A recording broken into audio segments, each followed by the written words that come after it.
बार देवर्षि नारद जी ने जनक जी से पूछा कि आप विदेह कैसे हैं? आपकी रानी है, आपके संतान है, राजपाट है, और आप विदेह स्थिति तो अवधूत महापुरुषों की होती है, शरीर का होश नहीं है, और ऐसी थी जनक जी की स्थिति। तो उनका आज आराम करो, कल सभा में बताएंगे, चर्चा करेंगे, आज तो आप आराम कीजिए।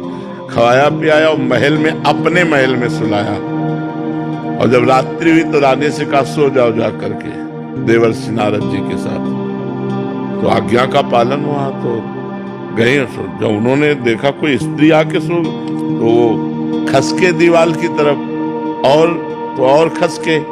जब दीवाल मिली तो दीवाल की तरफ करवट करके वो कुछ बोले नहीं, थोड़ी देर में उठी चली गई।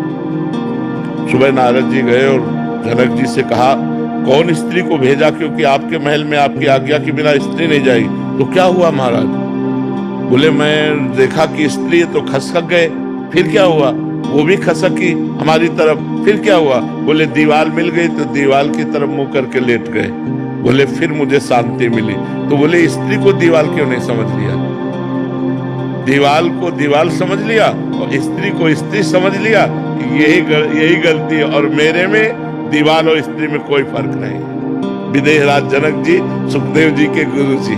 तो स्थिति जो है वो हमें लगता है अगर जवानी में आ जाए तो बहुत बढ़िया बात है। अगर वो स्थिति ना आई और वासना बनी रही तो किसी भी अवस्था में वासना गिरा सकती है।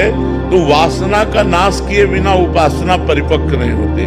तो हमको ज्ञान के द्वारा, या फिर जैसे हम गृहस्थ में हैं तो हम ब्याह करें, संसार में जाएं नाम जप करते हुए, और उसको ज्ञान के द्वारा देखें कि आखिरकार इसमें जो आकर्षण है क्या सुख है।